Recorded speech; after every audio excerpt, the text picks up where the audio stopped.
Would you mind giving a formal introduction to the listeners of who and what you are according to you, and also an introduction of who you are according to your good doctors and those who are your victims? Certainly. Hello, my name is H.G. Tudor. I am a greater elite narcissist. To the good doctors, I am a narcissistic sociopath. And to my victims, I am many different things.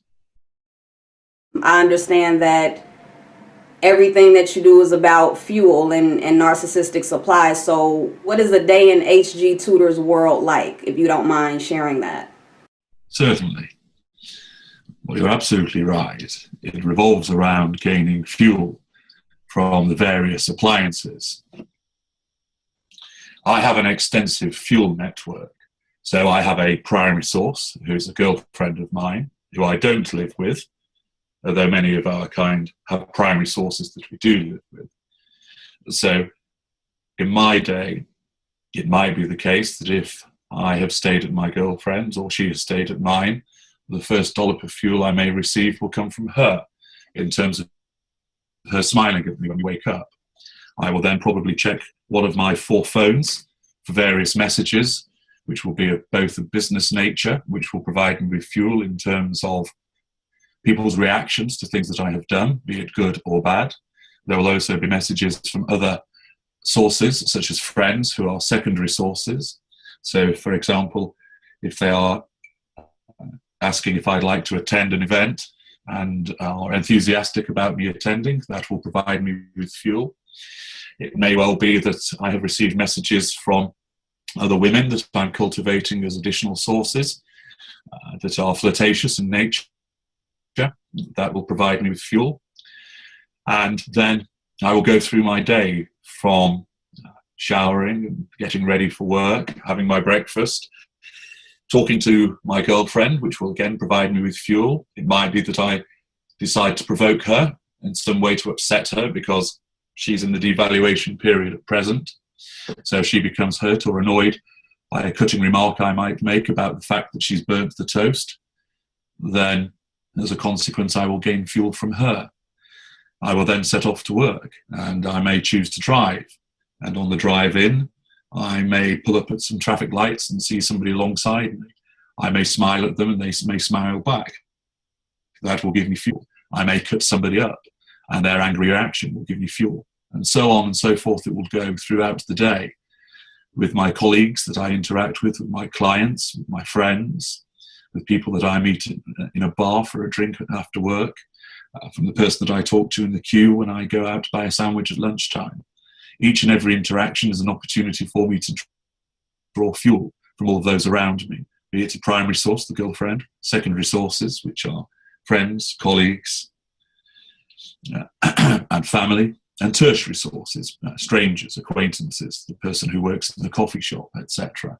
All of them have links to me, and I gain fuel from them in various levels of potency, differing levels of frequency, and in varying levels in terms of quantity. And this goes on throughout the day. Wow, okay. That that response triggered so many questions that I don't have on the screen right now. Okay. So your girlfriend being your primary source. Yes. Does she have any idea what you are? No. Wow. Is this a long-term relationship that you've been in with her, or do you have, do you just jump from primary source relationships to, do you just jump to different ones, or is this somebody that you've been holding on to for a long time based on the fuel that she provides? This relationship has lasted for just over a year so far. In terms of other relationships with primary sources, it can vary from a number of months to a few years. In my case, Some people of my nature may have the same primary source for quite a long period of time. It all depends on the type of narcissist that they are. It all depends on the fuel needs that they have. It depends on the nature of the primary source. If you have a codependent primary source that gains validation from their relationship with the narcissist, even though they may not recognize that themselves, they will cling on to that relationship for a long time. And they may suffer an extensive period of devaluation, 10, 20 years. And that, in that instance, the narcissist may well be repeatedly unfaithful with other people. But the primary source remains in place because of their desire to remain attached. They have no willingness or desire to escape. They don't understand the situation that they are in. They will recognize that they are hurt, and they will want to try and resolve the situation. They will want to try and make it better. They want to try and fix, because these are all empathic traits. And that's inherent in the type of people that we target, those that will give us the fuel that we need, those who are more susceptible to being seduced, those who are easy to bind to us, and those that will remain in the relationship for as long as we deem that it's necessary. In my personal research, I have found that the prenatal environment in the first 7 years of a person's life sets the foundational stage for the way a person will live the rest of their life. Do you know anything about the environment your mother was in while she was pregnant with you? If so, would you say the environment was toxic? And after you were born, would you say that the most traumatic experiences happened to you within the first 7 years? And if so, do you feel those situations are the main reasons you have become a narcissist? And are you open to sharing any of those situations that caused you to disconnect from your identity and create a false self? I know very little about the environment that my mother was in whilst she was pregnant with me. So I wouldn't be able to say precisely what the nature of that environment was at the time. I understand that she had a difficult relationship with her father, so I suspect that there was some degree of toxicity there, but it's not something that's been talked about extensively. In terms of after, when I was born, the most traumatic experiences happened to me within the first 9 years of my life. And I've come to learn that those situations are indeed the main reasons why I am what I am now. I didn't know that until I engaged with the good doctors. They are the ones that have enabled me to link what happened to me as a child with the creation of what I've become. I recognized that I took certain proactive actions when I was younger in order to try and change the course of the way that I was treated, by identifying the methodology that my primary abuser, which was my mother, used, and decided that since she gained such respect and fear and admiration from all around her, that rather than try to fight against it or to be crushed under it, it seemed to me to be entirely appropriate to mimic the way that she behaved. And I've come to realize now that my mimicking of her was essentially then the catalyst for what I have become. In terms of the actual situations that caused me to disconnect from my identity, I would prefer not to go into the detail of them, but I will say that during my childhood I was subjected to physical, emotional and sexual abuse, but I have since learned to conquer those abuses. For people to identify where they or others fall on the narcissistic spectrum, can you explain what lesser, mid-range, greater, and victim narcissists are and their characteristics? Can you also explain what a codependent is? And also, what are geyser, magnet, carrier, and super empaths? What are the differences between a narcissist, a sociopath, and a psychopath from your understanding? That covers a considerable body of material, so with that preface, I will endeavour to be succinct. I've identified, as a consequence of my own understanding of my situation, years of interaction with those of my kind, because there are other narcissists in my family. I've worked with them, they're in my social groups, and of course I come into contact with them in day-to-day dealings.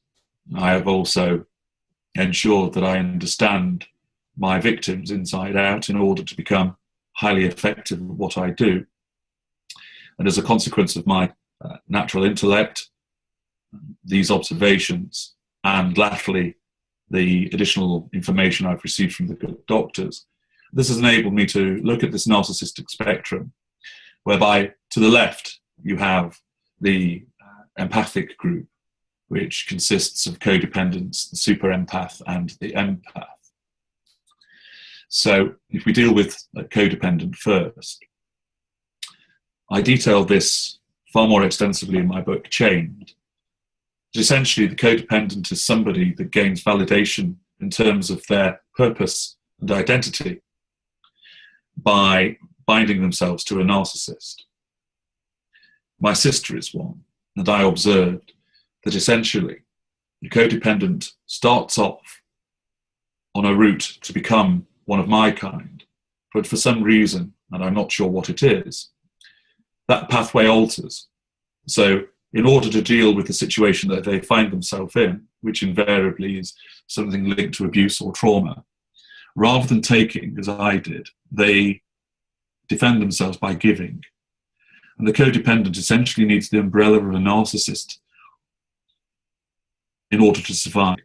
And therefore, if they are without a narcissist, they will go and find one.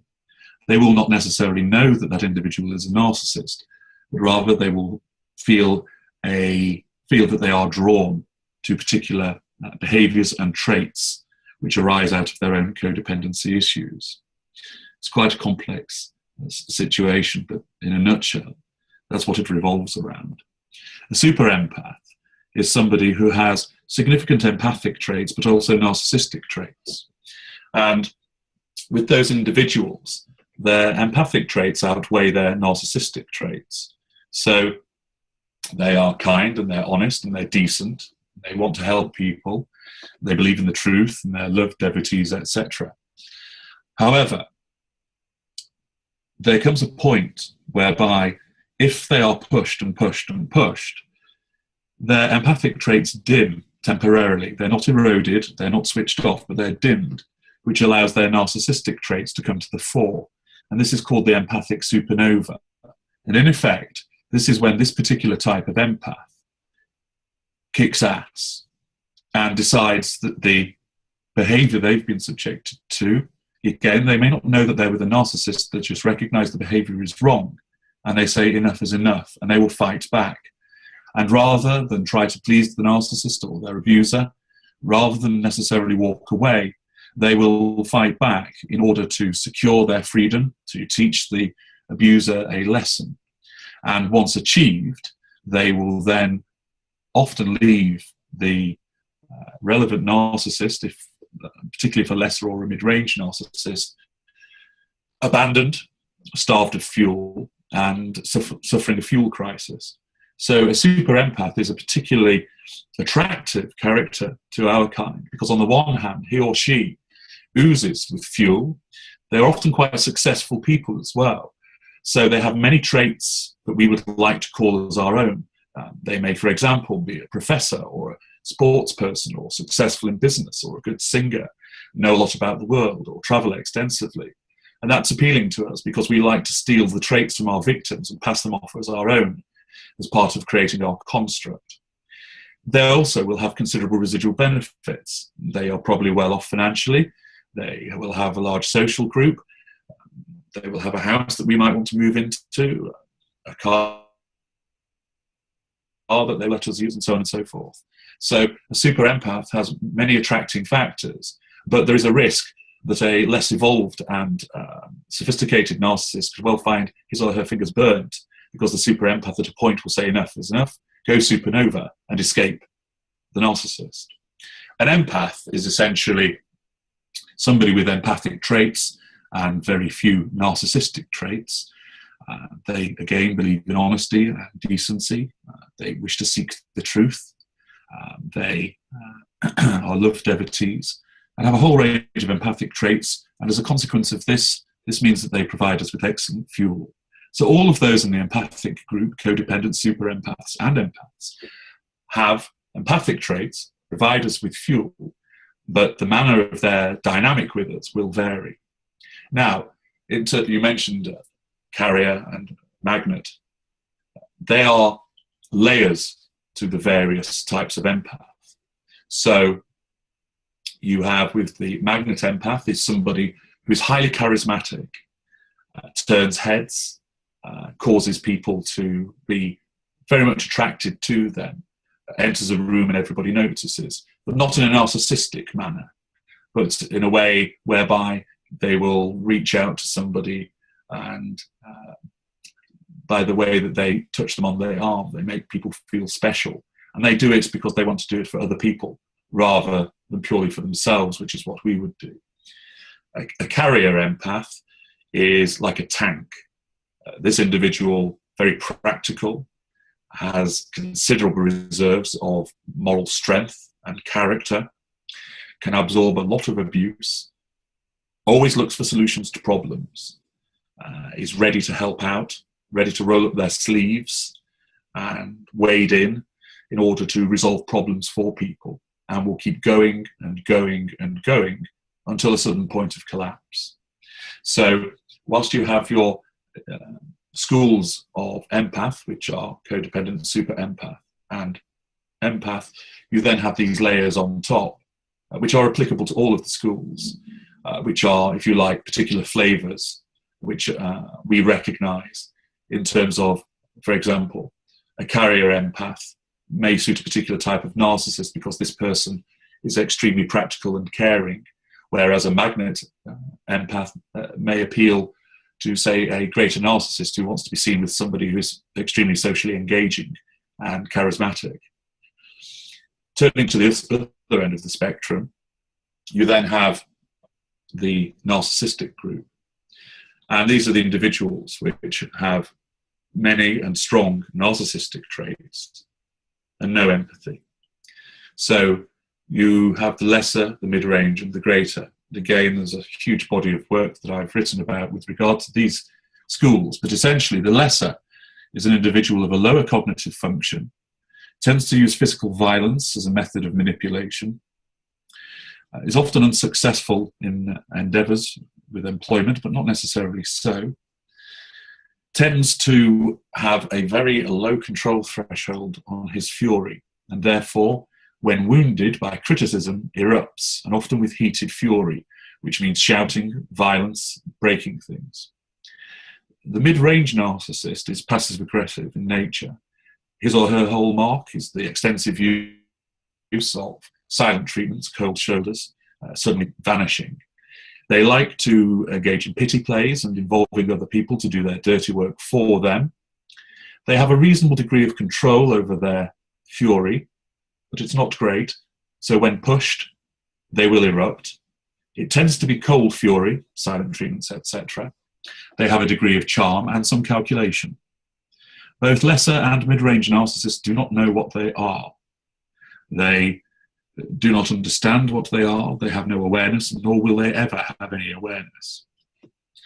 A greater narcissist is a particularly calculated, charming, and intelligent individual who is aware of what he or she is, either has been pointed in the right direction by some well-meaning individual to tell them that they are a particular narcissist, or they recognize that their behaviors are such that they are significantly different to everybody else, and they know that they essentially get off on the reactions of people through manipulation.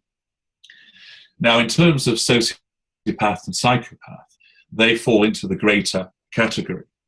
There is considerable confusion, however, I've noticed, in terms of what people understand by sociopath and psychopath. And it seems to me that there is actually various shades that can be drawn from both types.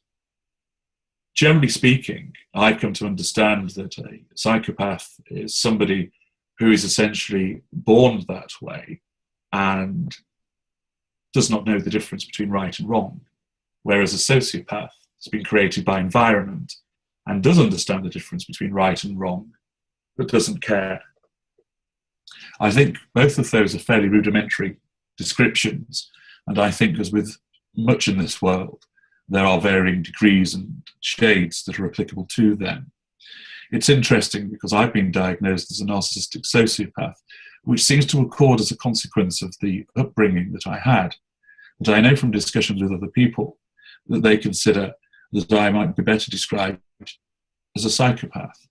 So it depends very much on who you might talk to in the relevant field of psychiatry or psychology as to what they determine. But essentially, the way that I look at it is that, be it sociopath or psychopath, you're dealing with an individual that will stop at nothing to get his or her way, that sees fuel as the be-all and end-all, that people are just appliances that will be there to be utilised for the greater good of the narcissist, that the individual concerned is highly calculating, extremely manipulative, very charming, tends to rely on charm to get his or her way, tends to rely on threat and intimidation, but can be prone to excessive and extreme violence if they deem that it's necessary.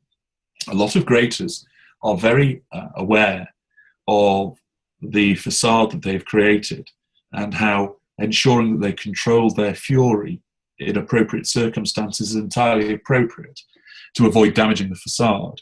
So whereas a lesser might erupt, say, at a party and start punch somebody and throw plates around and doesn't care that everybody thinks he's being an idiot, he merely is content because he gains the horrified reaction of those around him, which gives him fuel. The greater knows that if he starts smashing up the plates at a charity do, people are going to think less of him, which will diminish his facade. So instead, he will control his fury and look to deal with the person that has wounded him, which has caused the ignition of fury, at a later date, when perhaps there's only him and that individual around and nobody to witness what is done. So that's essentially the main traits of all of those things, but it's an extremely wide-ranging area, and I've written a lot about all of these, and there's plenty more detail that one can go into. Your breakdown of the differences between the sociopath and psychopath, that was the first time I've heard that before, the way that you explained it, and definitely something that I want to understand more, because I was under the assumption that you were labeled as a psychopath, but in looking deeper, I read where you put that you're a sociopath, and the narcissistic traits that fall under these categories, it makes it kind of hard to distinguish. But by you expressing how the sociopath is pretty much created based on their environment and the psychopath is born that way, that just kind of opened my eyes up to other pieces of information that I learned. So I'm going to look deeper into that, and thank you for sharing that. Not at all. You see, it's interesting, though, because in terms of the sociopathic element, that certainly my upbringing would accord with that.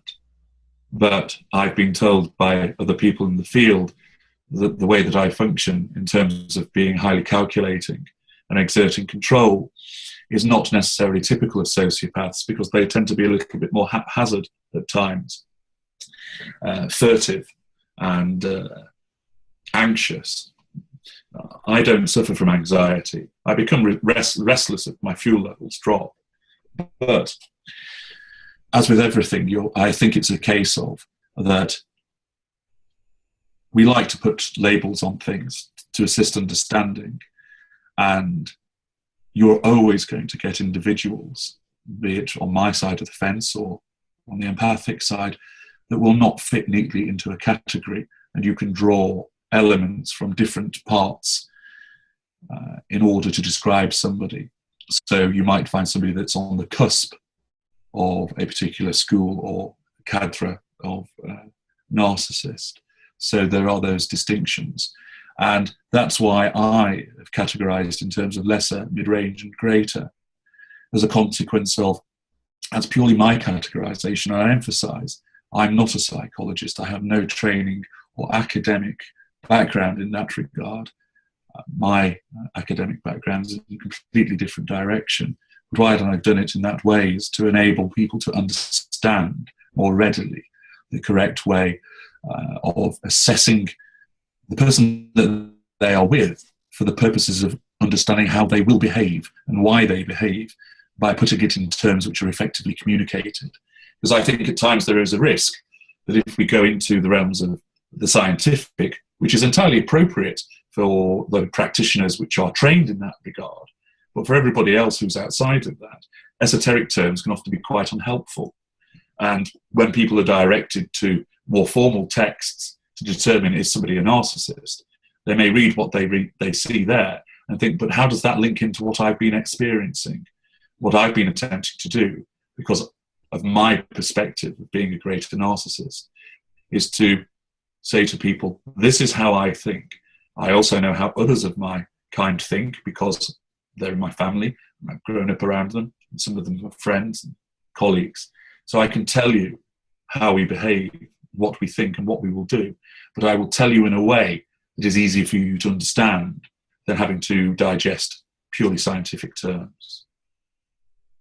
Yeah, your way of breaking it down definitely helped me to understand, and it did make it much easier to integrate all of the information in the wide range spectrum of narcissism and empaths and codependents and all of that. Yeah. So I know that's very helpful to a lot of people. I personally have come across people that have very high codependent traits, but they are also highly narcissistic. So how would you explain a codependent who becomes or acts highly narcissistic in their behavior? Which one of your titles best fits them? I haven't come across an individual who is codependent who becomes highly narcissistic in their behavior. That's not to say I suppose that it couldn't happen. I think perhaps in those circumstances that you've probably got somebody who actually isn't a codependent but is a super empath. The super empath will still exhibit a lot of empathy. And as I mentioned, when their empathy becomes dimmed and the narcissistic traits come through, that is when you have the supernova moment. I've not experienced a situation where a codependent becomes narcissistic because they have so few narcissistic traits to begin with. And it's not something that you're going to acquire when you're an adult. The formation of your traits, be they empathic or narcissistic, occur in childhood. I know some people talk about the concept of narcissistic fleas, that you can somehow become contaminated by your experience with the narcissist so that you start to behave in a similar way. I don't necessarily subscribe to that point of view. The way I look at it is, you probably have those narcissistic traits to begin with, but they've been hidden by your empathic ones. So if you imagine you have a searchlight and a candle, and the candle is lit, you can barely see the light from the candle because the searchlight is so much more powerful. Dim the searchlight, you can then see the candlelight more readily. And I think that's what happens. So if you have an individual who is empathic, but starts to exhibit narcissistic traits, they haven't acquired them as a consequence of their entanglement, but rather their empathy has become eroded and dimmed as a consequence of the repeated exposure to the behavior of the narcissist, so that their inherent narcissistic traits come to the fore, quite possibly as a form of defense mechanism for the victim. Okay, I totally understand that answer that you gave, and I should be a little bit more clear in the question, because from my perspective, I know I spoke with you. Well, I emailed you about human design, which is just the study of the DNA codons that make up our genetic blueprints as human individuals. And Yes. in studying the DNA matrix of us as human beings that everybody pretty much possesses, I've been able to find the narcissistic DNA codons, and also the codependent DNA codons. And from my understanding, speaking from human design, with the codependent traits and characteristics, these are people that if they don't have a partner, or if they don't have someone that they are latched onto to feel secure, Yes. they don't function. They're incapable of functioning as an independent person who trusts in themselves to be able to survive in the world. They use narcissistic tactics most of the time, like they gaslight, and they use the word salad. They a lot of them operate as lessers, like the way that you explain lesser narcissists. These are people that I can tell that they really are not aware of what they're doing. But Yes. it's like these codependents that I'm speaking of, they're not empathic. Like they don't have those empathic traits. So I don't even know where to Yes. place them based on your terms. Well, it's interesting that you say that they don't have any empathic traits, because what you might actually be dealing with is an individual who is actually a narcissist.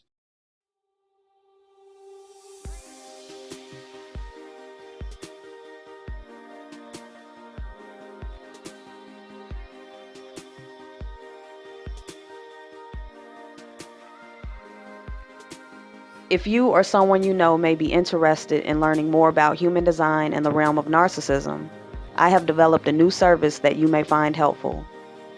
This session will help you learn about your narcissistic and codependent traits, and also bring clarity to your involvement with highly narcissistic and codependent people.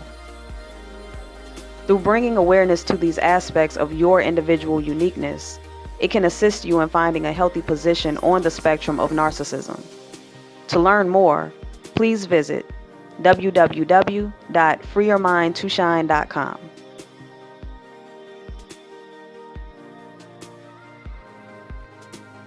Thank you all for tuning in and watching. Free your mind to shine. Until next time.